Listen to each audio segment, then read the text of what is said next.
Welcome to the Iconic Instruments Transport Vintage Tape tutorial video. In this video, we're going to show you the feature set. There's a separate, more expansive demo video so you can hear it on different sources. We're going to stick to drums in these tutorial videos just because drums is a very broad band source. So you have low frequency information from the bass drum, a lot of mid-range from all the rest of the drums, and then you have the cymbals that give you a lot of high frequency information. So it's a good example for just showing you how the features work. As with all our tutorial videos, down below in the description of this video is a hyperlinked table of contents. So just click on the hyperlinked timestamp next to the topic you want to learn about, and it'll take you forward to that section of the video. Let's just quickly go through the purchase and download process. Here we are on our new site, and when you hit buy on any product, you'll see our new embedded Moonbase storefront pop up on the right-hand side with your product in it. You can actually X out of this cart and continue shopping if you want to add more things as you go. Once you're ready to check out, just hit the checkout button, and you'll be brought to this screen where you fill out your details, your email, your name and address, hit continue. And here's your summary page where you can apply any coupon codes you have or change your billing details. And you can scroll down here to enter your payment information. And you can check this box if you want to join our mailing list to stay informed. Hit pay now. And that will complete your order. Then you'll receive this email from Iconic Instruments where you'll see your serial number up top and some brief instructions. So if you just go to the bottom of the email, you can either create an account or log in if you've already created one. When you click that button, it'll take you to our web page where you will, in this case, I'm entering a new password. And then you'll see your list of products. And if you just click on the product, you can see the installers and the serial numbers. So this is our new Moonbase embedded storefront. Previously, our links would expire and we'd have to reset them. Now you'll have your own user login area where you'll be able to access your installers, updates, and serial numbers anytime you want. Just a quick note for Pro Tools users.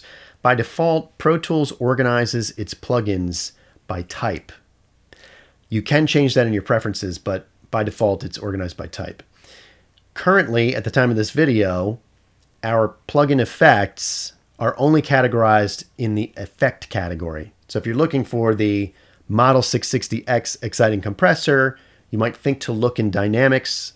Currently, we have it categorized as effect. So for all of our effects plugins, as I said, you're gonna have to find it in the effect category. We're working on how we can change that. So in the future, that might be different, but at the time of this video, you'll find our effects plugins in the effect category. For Macintosh, once you've downloaded your installer, just go to where you have it saved on your computer and double-click it to start the installation process. And that will open your installer app. The first screen is just an introduction, a welcome to the installer. Just click Continue to the next screen. The next page shows our end user license agreement, and then you have to agree to the end user license agreement to continue. Here you can decide what platforms you want to install. So if you want to just select one of those platforms or a couple or all of them, here's where you can make that choice. Click Continue, and the installer tells you how much space you're going to need, and you click the Install button to continue on. Then you have to enter your computer password, and then it starts writing the files to your Mac. And this should only take a minute. Finally, you see this pop-up window saying that the installer app wants to modify apps on your Mac. Just hit Allow. And that will complete the process. Just hit the close button. And now it's installed on your machine. And the next step is authorizing it on your machine. To authorize your software on a Mac, you just have to go to your DAW, whatever DAW you use, and instantiate the plugin. The way to do this in each DAW is different, but I'm just going to use Logic to show you how I do it here.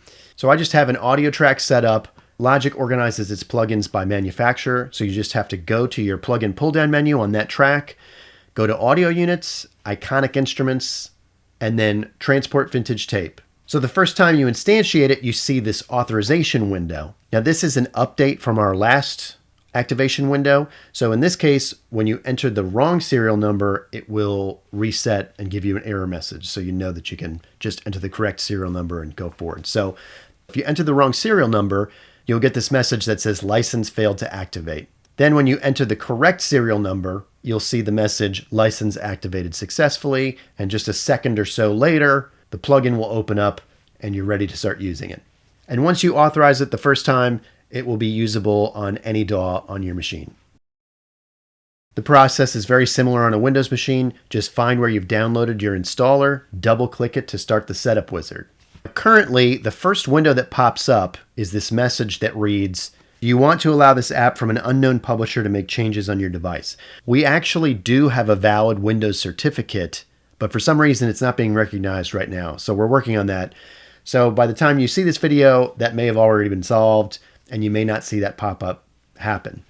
But for now, if you see that, just say yes, and it'll take you through to the next step. So the next page on the Windows Setup Wizard is the End User License Agreement. You have to accept the agreement and then hit Next to move to the next page. The next page is where it asks you where you want to install this. By default, I just always leave it in the Program Files folder that it creates for you. But if you have a specific location where you want to save it onto an external drive, this is where you would make that change. Click Next. And now you're ready to install. All you have to do is hit the Install button, and it starts writing files to your location. This should take a minute or two. I'm just going to fast forward in the video, and then you'll finally see the last window in the Setup Wizard where you just have to hit Finish. And now it's installed on your machine, and the next step is to authorize it on your machine. The process is almost exactly the same on a Windows machine. Just open up your DAW, whatever DAW you use. In this case, I'm going to be using Pro Tools. And in an audio or instrument track, just go to the plugin pull-down menu. You're going to want to select multi-channel plugin. And as I said, all of our plugin effects are organized in the effect category. So the first time you open the plugin, you'll see our authorization page. As I said, this is our new authorization page. So if you enter the wrong serial number, it will give you an error message and reset so that you have another opportunity to enter the correct serial number. So here's what it looks like when you enter the wrong serial number. You get an error message. And then when you enter the valid serial number, you may see a pop-up window flash a couple times, and then you'll see the plugin open up. Once it's authorized in one DAW, it will be authorized on your machine for all DAWs. So what is Transport Vintage Tape, you might ask? Well, it's a tape plugin, but it has a few things that make it unique. So first of all, it goes further than most other tape plugins. So if you push it hard, you're going to get a lot more color than you would normally get out of the average tape plugin. Most tape plugins have a little bit of color, add a little bit of gluiness, like it's subtle. This can do that. Transport Vintage Tape can do that, but it can do more than that. You can get like a huge amount of color out of it. It also adds a couple of extra features that you don't see anywhere else. The high frequency bypass, the high and low drive, the head bump, and the high frequency response features. So let's go through each one of those features, see how they work, and hear how they sound. So we'll keep with the same drum loop. As I said before, with Pro Tools users, you're going to have to find it in the effect category. The first thing I should say is that if you want to reset any parameter, you just click Option click on a Mac, Control click on a Windows machine, and you can return any parameter to its default value. Also, in the right-hand corner here, lower right corner, you can drag this to expand or contract the GUI to rescale it. Okay, so here's our dry loop.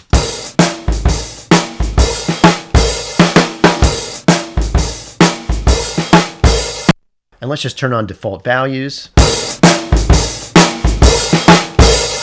And that's just a subtle setting. So let's just push it up a bit further. We're going to need to pull back on the playback level so that it doesn't increase in volume.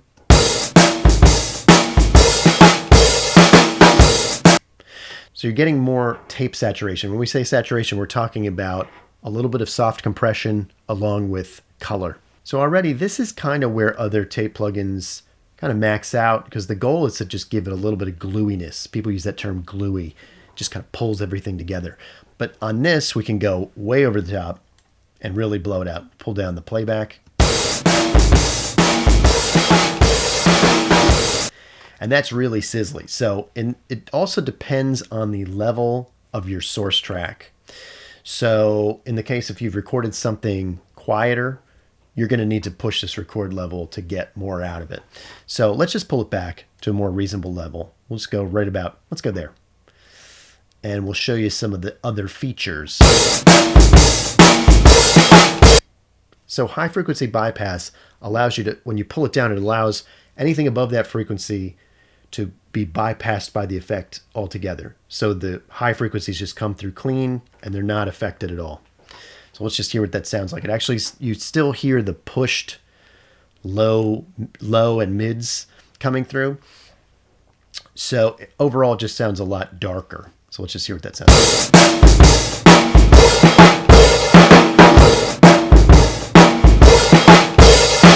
And if you go a little too far, it starts to sound a little bit boxy. So we'll keep it right around there.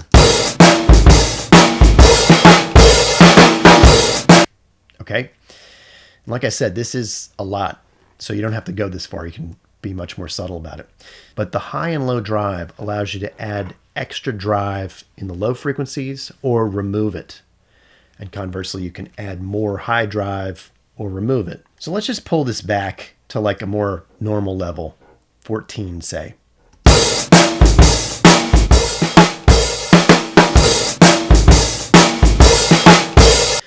Now, if I want to push up the low drive, what it's going to do, it's going to drive more of the low frequency into that effect. And it's going to hit its headroom sooner in the low frequencies.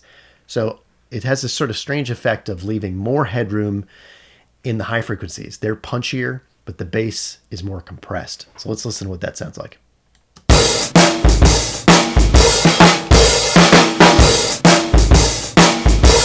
You can hear it particularly on that bass drum. It's got a little bit of mustard on it. Now let's do the opposite. Let's just bring that back to 0 and we'll push up the high frequencies on the way into the effect. So you're going to really hear that searing, sizzling hi-hat sound.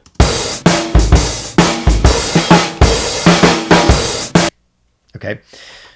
So the high frequencies are getting really compressed right there, and it makes the low frequencies a little more dynamic because that's where it's hitting the top of its headroom. So because there's compression going on as well, it's not as simple as just pushing up more distortion in the high end. It's also getting more compressed. So you can do the opposite too. You can pull it down. And what that does is give more headroom in that space. So if I go high drive and pull that down, you're going to get more dynamics in the top end.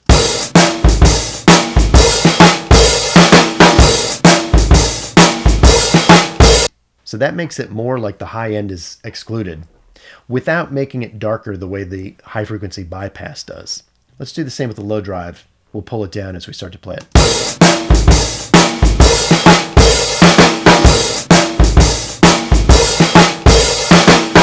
So you hear the low frequency information isn't hitting as hard. It cleans it up a little bit, keeps that clean punchiness to the bass drum. So this is a drum track. It's got a lot of broadband information. That's why we're using the drums as an example. You're going to have to mess with whatever your source material is. If it's a vocal, the low frequency drive may not make much of a difference at all because vocals are going to be mid and high centered. So you're going to have to play with these parameters depending on your track, but it gives you a lot of options for coloration. So with these features, you can go over the top and you can make it unusable. But what's cool is you can use the mix knob to pull back, to blend in the clean signal and use it in parallel.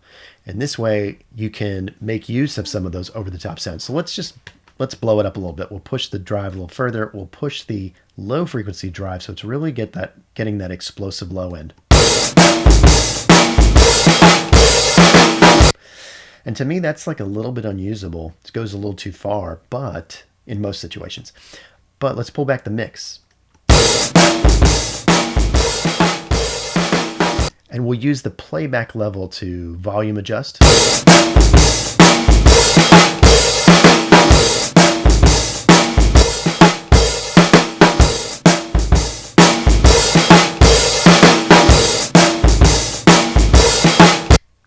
So what we end up with is like something that's really over the top, but if you blend it in parallel, you can find some really interesting combinations. So you can still hear too much sizzle to me, so I'm going to pull down that high frequency bypass a little bit. Maybe even pull back on the low frequency drive.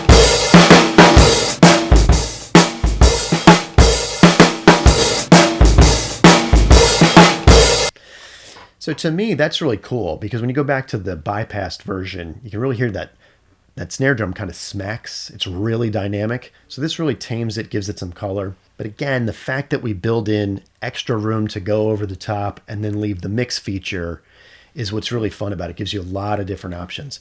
So let's just go back to something more normal. Let's go 100% on the mix. We'll open the high frequency bypass back up. We'll normalize the low drive. We'll pull it back a little. Let's go around 15. And let me adjust back down the playback level so we're not too loud. So now we have something that's more kind of standard use of tape sound. Let's just show you the head bump and the high frequency response features. So head bump is like a low frequency coloration you get from tape. Now that depends on the tape machine, the tape stock, but mainly it has to do with the tape speed.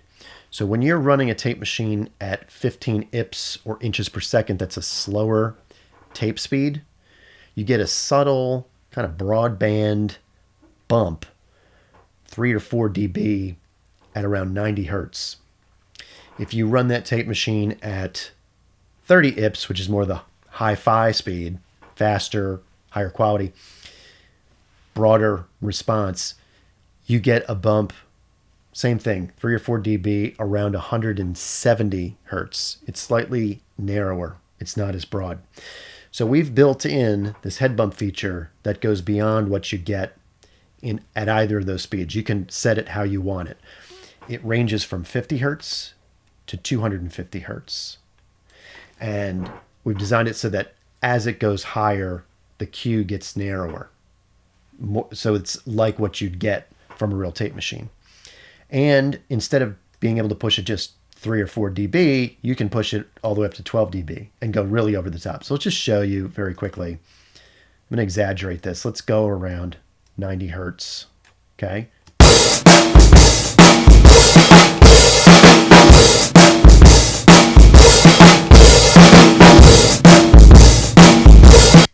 And that's over the top at 12, but right around 6 decibels is like really nice and warm, really full on. Depends on your track, of course. So you might find that you need more or less, or you might need a different frequency. If we go with the standard 170, you know, the 30 IPS head bump, to me it gets a little boxy.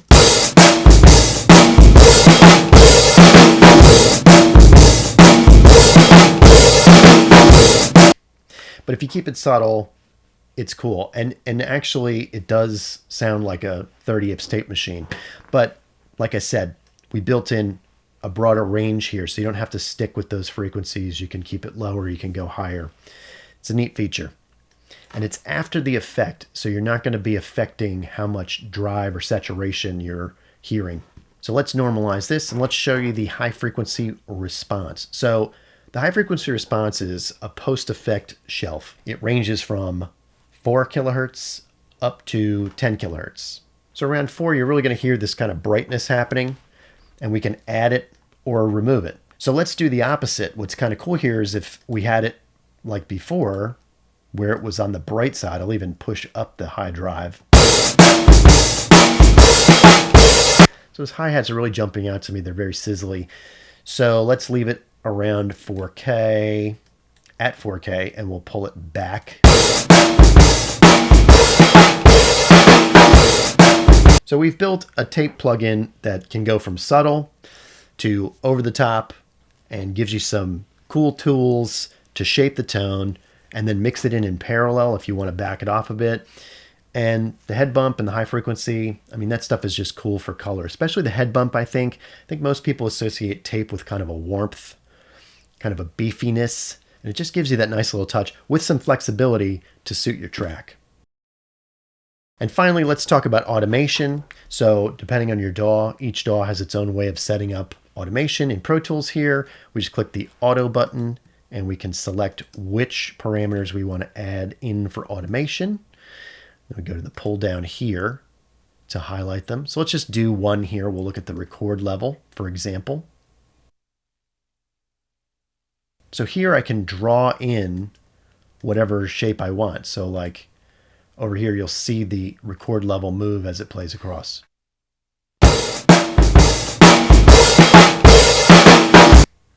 And every one of these parameters is automatable. So for example, if you want to have it off during the verses and then have it switch on in the chorus, you can have that happen.